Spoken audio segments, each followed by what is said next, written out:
ونسلم على سيدنا ومولانا محمد صلى الله عليه وسلم حليم كريم حليم مكين رؤوف رحيم. أما بعد فأعوذ بالله من الشيطان الرجيم. بسم الله الرحمن الرحيم. يا أيها الذين آمنوا كتب عليكم الصيام كما كتب على الذين من قبلكم لعلكم تتقون. صدق الله مولانا العظيم. إن الله وملائكته يصلون على النبي يا أيها الذين آمنوا صلوا عليه وسلموا تسليما. الصلاة والسلام عليك يا سيدي يا رسول الله وعلى آلك وأصحابك يا سيدي يا حبيب الله. الصلاة والسلام عليك يا سيدي يا نور الله وعلى آلك وأصحابك يا سيدي يا محمد رسول الله صلى الله عليه وآله وسلم.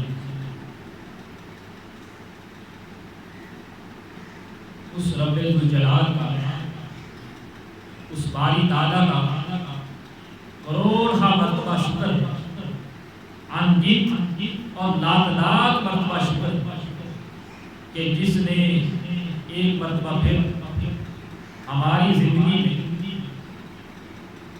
رحمتوں اور برکتوں اور عظمتوں والا مہینہ رمضان المبارک ہم کو دیکھنا نصیب فرمائے. اس بار ذات باری تعالیٰ کا لاکھ لاکھ مرتبہ شکر. حضرات عزیز و احترام، جو آپ کے سامنے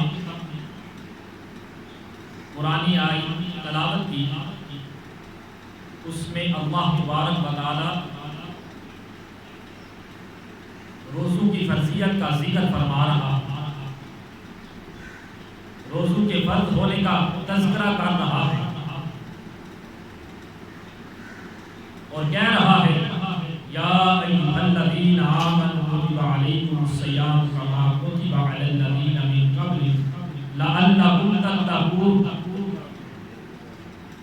اے ایمان والو، تم پر روزے فرض کیے گئے جیسا کہ تم سے پہلے لوگوں پر روزے فرض کیے گئے تاکہ تمہیں پرہیزگاری ملے، تاکہ تم پرہیزگار بن جاؤ، تاکہ تم تقوی اختیار کرنے والے بن جاؤ، تاکہ تم خوف الہی کو رکھنے والے بن جاؤ، اللہ سے ڈرنے والے بن جاؤ. تو تم پر اس لیے روزے فرض کیے گئے. اور پھر یہ وہ پاک اور رحمتوں اور برکتوں اور عظمتوں والا یہ مہینہ ہے جس میں جنت کے دروازے اوپن کر دیے جاتے ہیں، کھول دیے جاتے ہیں، اور دوزخ کے دروازے بند کر دیے جاتے ہیں، اور شیاطین کو زنجیروں کے ساتھ جکڑ دیا جاتا ہے. یہ وہ پاک مہینہ، اور یہ وہی پاک مہینہ ہے جس کی ہر رات ایک منادی طلوع صبح تک یہ ندا کرتا رہتا ہے کہ ہے کہ چاہنے والے اب خوش ہو جا کہ وہ عظمتوں اور برکتوں اور رحمتوں والا یہ مہینہ سایہ فکر ہو گیا. اب خوش ہو جا، اور برائی کے چاہنے والے اب رک جا اور عبرت حاصل کر. اب تمہارا وقت گزر گیا، اب وہ اللہ کا پاک مہینہ آ گیا ہے، برکتوں اور رحمتوں والا ہے. اور پھر پورا ماہ یہ ندائیں آتی رہتی ہیں کہ ہے کوئی مانگنے والا کہ اس کو میں عطا کروں، ہے کوئی توبہ کرنے والا کہ میں اس کی توبہ کو قبول کروں، ہے کوئی سوال کرنے والا کہ میں اس کی سوالی کروں. تو اللہ کے حضور جو بندہ عبادت و ریاضت کرتا ہے، تسبیح و تحلیل کرتا ہے، تو اس ماہ میں اللہ تبارک و تعالیٰ اس کے سارے گناہوں کو معاف فرما دے. اور یہی وہ پاک و مقدس اور معطر مہینہ ہے جس کی افطاری کے وقت اللہ تبارک و تعالیٰ 60,000 گناہگاروں کو دوزخ کی آگ سے آزاد فرما دیتا اور دنیا کو طالبین کتب کا نام ایران دین روشن زمین سیدنا عبد القادر جیلانی محبوب سبحانی قطب ربانی شہاب لامکانی قندیل نورانی رضی اللہ تعالیٰ عنہ، آپ نے رمضان شریف کا یہ معنی کیا کہ گرمی کی شدت، رمضان کا معنی کیا گرمی کی شدت کے، کیونکہ جب بندہ اس ماہ میں اس رب ذوالجلال کی عبادت اور عیادت کرتا ہے، تسبیح و تحلیل کرتا ہے، اس ماہ کا ادب و احترام کرتا ہے، تو پھر اللہ تبارک و تعالیٰ بھی اس سے راضی ہو کر اس کے گناہوں کو اس طرح معاف فرما دیتا ہے جس طرح آگ کو، خشک لکڑی کو اگر آگ میں رکھا جائے تو آگ اس کو بڑی اچھی طرح چھو لیتی ہے اور وہ آسانی سے جل جاتی ہے۔ اسی طرح جب بندہ عبادت اور عیادت اس ماہ میں کرتا ہے تو اس طرح اس کے گناہ جل جاتے ہیں اور گناہوں سے پاک و صاف ہو جاتا ہے۔ تو یہ وہ پاک مہینہ، اور پھر اگر ہم لفظ رمضان پر غور کریں تو اس میں 5 حرف شامل ہیں، را، میم، ضاد، الف اور نون، یہ 5 حرف کا مجموعہ ہے۔ تو را سے مراد ہے رضائے الہی، اور میم سے مراد ہے محبت خداوندی، اور دال سے مراد ہے ضمانت خداوندی، اور الف سے مراد ہے الفت خداوندی، اور نور سے مراد ہے نور الہی۔ کہ جب بندہ اس رب ذوالجلال کی عبادت اور عیادت کرتا ہے تو پھر اللہ تبارک و تعالیٰ بھی اس سے راضی ہو کر اس کو اپنی رضائیت میں لے لیتا ہے، اس سے راضی ہو جاتا ہے، اس کو رضاء الہی نصیب ہو جاتی ہے۔ اور پھر جو بندہ اس ماہ کا ادب و احترام کرتا ہے، اللہ تبارک و تعالیٰ اس سے محبت خداوندی بھی کرتا ہے، پھر اس بندے کو اپنے زمن میں لے لیتا ہے، اپنی زمان میں لے لیتا ہے، اپنی حفاظت میں لے لیتا ہے، اپنے حسان میں لے لیتا ہے کہ میں نے اس کو بخش دیا، پھر اس پر الفت و مہربانی بھی فرماتا ہے، اور پھر اس بندے پر اپنے فضل اور کرم سے نور فرما دیتا ہے، اس کو نور الہی سے منور فرما دیتا ہے۔ تو یہ ہے وہ پاک اور مقدس مہینہ رمضان المبارک۔ حدیث شریف میں آتا ہے، حضرت سلمان فارسی رضی اللہ تعالیٰ روایت کرتے ہیں کہ ہم ایک دن آقا علیہ السلام کی خدمت میں بیٹھے ہوئے تھے، تو کریم آقا علیہ السلام نے ہمیں ماہ شعبان کی آخری ایام ایک خطبہ ارشاد فرمایا اور کہا کہ اے لوگوں، ان قریب تم پر عظمت و برکت و رحمت والا مہینہ سایہ فکر ہونے والا، جس میں ایک رات ایسی رات ہے جو 1000 مہینے سے بہتر ہے۔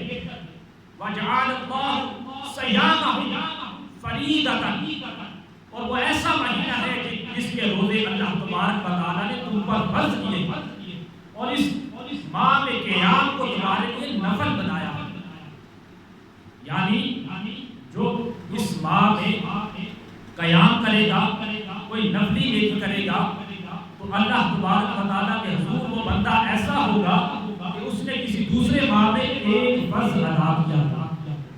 جس نے کوئی نفلی نیکی کی وہ دوسرے ماہ میں فرض کے برابر ہوگا، اور جس نے اس ماہ میں یعنی رمضان مبارک میں ایک فرض ادا کیا وہ بندہ اس طرح ہوگا کان کمن ادا 70 فریضۃ فیہا سوا، ایسا ہوگا کہ اس نے دوسرے ماہ میں 70 فرض ادا کیے ہیں، 70 فرض ادا کیے ہیں۔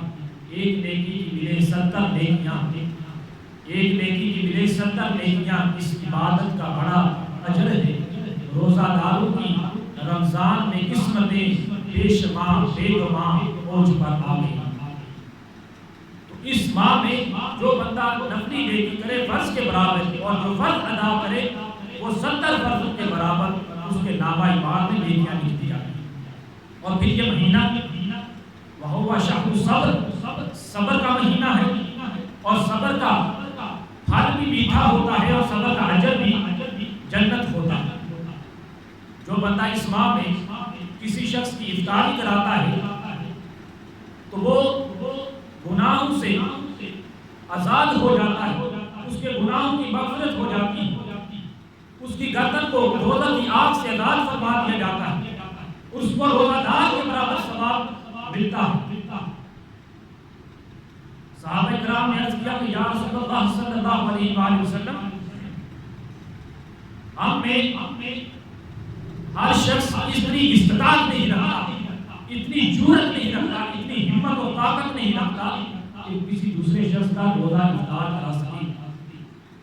تو آقا علیہ الصلوۃ والسلام نے فرمایا اگر استطاعت اور طاقت اور ہمت نہیں رکھتے تو اللہ تبارک و تعالیٰ یہ شرف اس شخص کو عطا فرمائے گا جو کسی شخص کو ایک گھونٹ دودھ، ایک کھجور یا ایک گھونٹ پانی سے اس کا افطار کرائے۔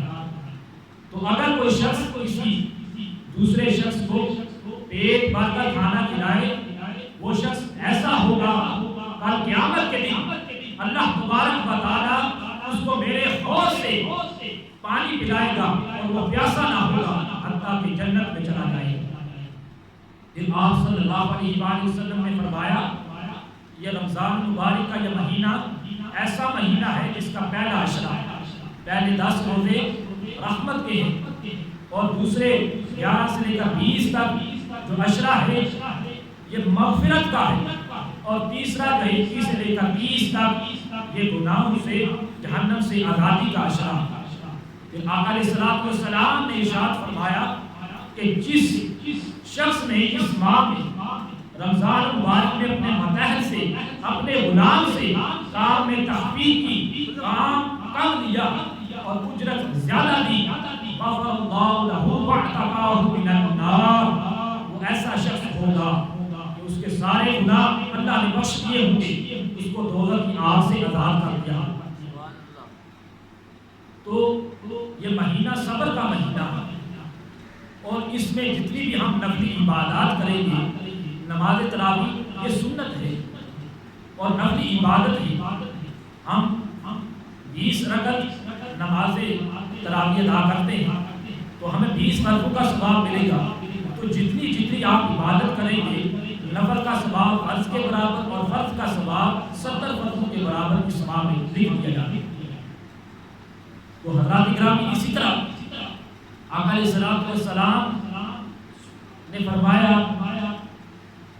کہ یہ مہینہ جو ہے وَهُوَ شَهْرُ الْمُوَاسَاةِ، یہ غمخواری اور ہمدردی کا مہینہ بھی ہے، یہ اِصرار کا مہینہ بھی ہے۔ اس میں ہمیں دوسروں کا بھی خیال رکھنا چاہیے، دوسروں کے حقوق کا بھی خیال رکھنا چاہیے، اپنے ارد گرد دیکھنا چاہیے کہ آج کا جو لاک ڈاؤن ہے اس میں کئی مستحقین ہیں، ان کی بھی امداد کرنی چاہیے، ان کی مالی مدد کرنی چاہیے، ان کو بھی اپنی خوشی میں شامل کرنا چاہیے۔ تو یہ غمخواری اور ہمدردی اور اِصرار کا بھی مہینہ ہے۔ حدیث میں آتا ہے کہ حضرت ابن عمر فرماتے ہیں کہ حضور کے ایک صحابی کے پاس بکری کی ایک سری آئی، تو اس نے وہ سری اپنے دوسرے صحابی کے گھر بھیج دی کہ وہ مجھ سے زیادہ محتاج ہو سکتا ہے، مجھ سے زیادہ اس کو ضرورت ہے، لہذا اس نے یہ سری اپنے دوسرے بھائی کو دی، دوسرے نے تیسرے کو، تیسرے نے چوتھے کو، اور چوتھے نے پانچویں، پانچویں نے چھٹے، اور چھٹے نے ساتویں کو وہ بکری کی سری بھیجی۔ ثم عادته الى الاول، پھر کیا ہوا کہ ساتویں شخص نے، اس صحابی نے، ساتویں نے پھر وہی سری پہلے شخص کو بھیجی۔ تو یہ اِصرار کا مہینہ ہے، صحابہ کرام کے اِصرار کی مثالیں موجود ہیں۔ اسی طرح یہ ماہ جو ہے آقا علیہ الصلوۃ والسلام نے اس کے بارے میں فرمایا، حدیث پاک میں آتا ہے کہ من صام رمضان ایمانا واحتسابا غفر له ما تقدم من ذنبه۔ من صام رمضان ایمانا و احتسابا غفر لہ ما تقدم من ذنبہ، کہ جس نے ایمان اور اخلاص کے ساتھ، جس نے ایمان اور اخلاص کے ساتھ پورے رمضان کے 30 روزے رکھے، اللہ تبارک و تعالیٰ اس کے سابقہ سارے گناہوں کو معاف فرما دیا۔ اور مشکوٰۃ شریف کی حدیث پاک ہے، صفحہ نمبر 173 پہ آتا ہے، آقا علیہ السلام نے ارشاد فرمایا فرحۃ عند فطرہ و فرحۃ عند لقاء ربہ، کہ روزہ دار کے لیے دو خوشیاں ہیں، روزہ دار کے لیے دو خوشیاں ہیں، ایک خوشی افطار کے وقت اور دوسری خوشی اپنے رب سے ملاقات کے وقت، دوسری خوشی اپنے رب سے ملاقات کے وقت۔ اس حدیث پاک کی تائید میں آپ حضرت موسیٰ علیہ السلام کا واقعہ سنیے کہ حضرت موسیٰ علیہ السلام حضرت الناسخین کتب میں موسیٰ علیہ السلام کا واقعہ موجود ہے کہ آپ نے موسیٰ علیہ السلام نے عرض کی کہ یا اللہ تو نے مجھ سے زیادہ عظمت اور بلندی والا کوئی شخص پیدا ہی نہیں کیا۔ تو اللہ تعالیٰ نے کہا اے کلیم تیری یہ بات سچ ہے کہ میں نے تجھ سے کلام کیا، بالواسطہ طور پر کلام کیا، بغیر کسی سہارے کی تجھ سے کلام کیا، تجھ سے اعلیٰ تو میں نے کوئی نہیں پیدا کیا، لیکن ایک بات ضرور ہے تجھ سے بھی ایک اعلیٰ بندے ہیں۔ وہ بندے کون سے ہیں؟ وہ امت محمدیہ صلی اللہ علیہ وآلہ وسلم کی امت ہے۔ اب اللہ تبارک و تعالیٰ نے فرمایا کہ اکون اقرب علیہ منک، کہ مجھے تم سے بھی زیادہ موسیٰ علیہ السلام میں ان کے زیادہ قریب ہوں، ان سے زیادہ پیار کرتا ہوں۔ عرض کی کہ باری تعالیٰ کہ تیرے اور میرے درمیان 70,000 پردے حائل تھے، جب تو نے مجھ سے کلام کیا تھا تو میں سب سے افضل ہوں، سب سے اعلیٰ ہوں، سب سے عظمت والا ہوں، سب سے بلندی والا ہوں۔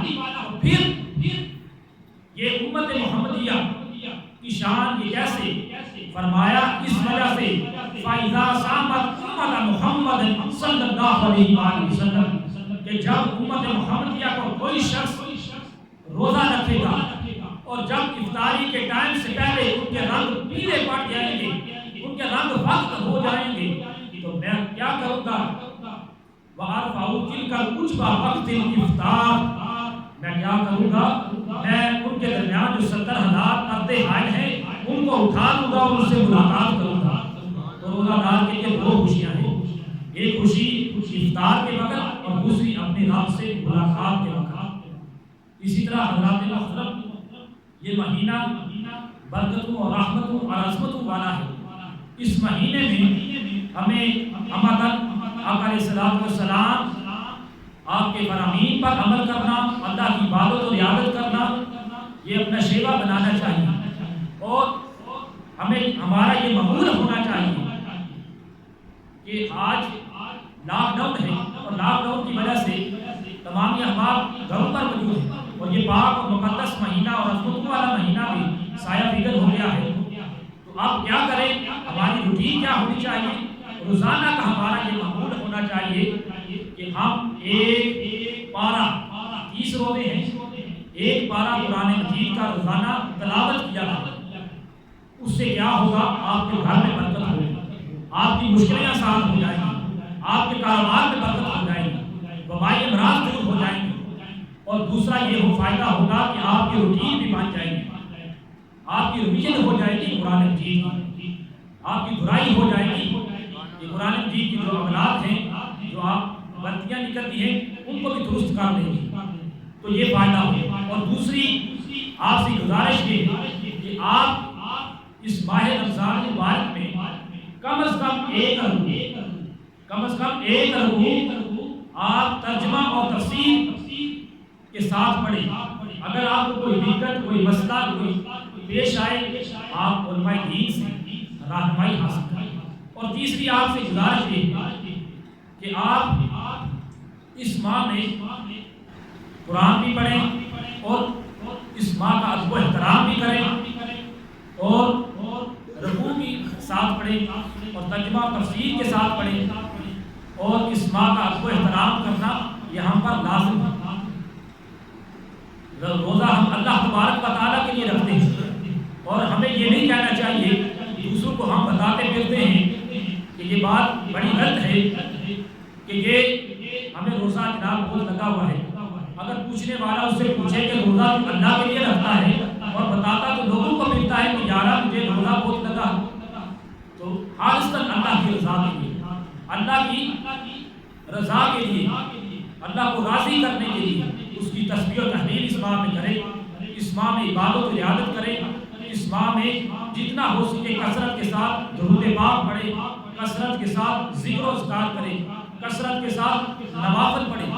اور تیسری آپ سے گزارش ہے کہ سحر کے وقت جب آپ اٹھیں گے، سحر کے وقت جب آپ اٹھیں گے تو وہ وقت ہی ہوتا ہے نماز تہجد کا۔ آپ اس وقت باوضو ہو کر کیا کریں؟ اللہ کے حضور دعائیں مانگنا شروع کر، کیونکہ اس وقت ہی اللہ کی طرف سے ندائیں آتی ہے کوئی مانگنے والا کہ میں اس کو عطا کر دوں، ہے کوئی سوالی کہ میں اس کے سوال کو پورا کروں، ہے کوئی کسی مصیبت میں گرفتار کہ اس کی مصیبت کو دور کر دوں، ہے کوئی کسی وباؤں اور پریشانیوں اور مصیبتوں میں مبتلا کہ اس کی وبائیں پریشانیاں مصیبتیں دور کر دوں۔ وہی وقت ہوتا ہے نماز تہجد کا، وہی وقت ہوتا ہے حاصل کرنے کا۔ تو آپ سحر کے وقت جب اٹھیں سب سے پہلے وضو کریں، اور وضو کرنے کے بعد آپ جو ہے اللہ کے حضور دعائیں کریں، اور کم از کم 2 رکعت نماز نفل ادا کریں۔ اس کا یہ فائدہ ہوگا کہ آپ کو نماز تہجد ساری عمر آپ کی روٹین بن جائے گی، عادت ہو جائے گی کہ آپ جو ہے نماز تہجد کے پابند ہو جائیں گے۔ تو یہ 3 گزارشات۔ نمبر 1 کہ پورا ماہ جو ہے آپ قرآن کریم کی تلاوت کریں، کم از کم 1 پارہ، 30 روزے 1 پارہ، اور 30 روزوں میں 30 پارے ختم کریں۔ دوسری، آپ 1 رکوع ترجمہ و تفسیر کے ساتھ کریں۔ تیسری، آپ سحر کے وقت اٹھیں اور نماز تہجد کے 2 رکعت نماز نفل ادا کریں۔ اگر آپ نے یہ عادت اپنا لی تو میں دعوے سے کہتا ہوں کہ اللہ تبارک و تعالیٰ آپ کے ہر کام میں برکت عطا فرما دے گا، آپ کی ہر مشکلات کو آسان فرما دے گا۔ تو اللہ تعالیٰ کے حضور ہم یہ دعا بھی کریں کہ اللہ تعالیٰ ہمیں اس مہینے کی برکت سے اس وباؤں کو، اس پریشانی کو جو ملک پاکستان پر عالمین، یہ مسلمان پر، پوری دنیا پر جو آفت آئی ہے، یہ مسلمانوں پر آزمائش ہے، مسلمانوں پر آزمائش ہے، اور آزمائش میں مسلمان صبر ہی کرتے ہیں، اور یہ مہینہ ہمیں صبر ہی سکھاتا ہے۔ وَهُوَ شَهْرُ الصَّبْرِ، اور صبر کا پھل میٹھا، اور صبر کا اجر جنت۔ تو انشاءاللہ یہ وبا دور ہو جائے گی۔ اور دوسری، آپ کو یہ بھی یہ پیغام دینا چاہتا ہوں، اور یہ رمضان کا مہینہ یہ پیغام بھی آپ کو سب کو دیتا ہے کہ کیا کریں کہ جس طرح ہم صبح صادق سے لے کر غروب آفتاب تک اس اللہ کے حکم کے مطابق اپنے اجسام کو، اپنے جسموں کو کیا کرتے ہیں؟ حلال چیزوں سے ان کو روکے رکھتے ہیں، ان کو اپنے اوپر ناجائز سمجھتے ہیں۔ غروب آفتاب سے لے کر غروب آفتاب تک اس اللہ کے حکم کے مطابق حلال چیزوں کو اپنے اوپر ناجائز سمجھ لیتے ہیں۔ تو اس اللہ کے حکم کے مطابق یہ ذرا ضرور سوچیے گا، اس اللہ کے حکم کے مطابق ہم وہ عادات، وہ اطوار، وہ طور طریقے کیوں نہیں چھوڑ دیتے کہ جس کو اللہ تبارک و تعالیٰ، اس اللہ تبارک و تعالیٰ نے حرام قرار دیا، اس کو ہمیں چھوڑنا ہوگا، تو پھر یہ وبائیں، یہ پریشانیاں یہ ختم ہو جائیں گی۔ تو اللہ تبارک و تعالیٰ سے دعا ہے اللہ تعالیٰ ہمیں اس ماہ کی فیوز و برکات سے مستفید ہونے کی توفیق عطا فرمائے۔ آمین۔ وما علینا الا البلاغ۔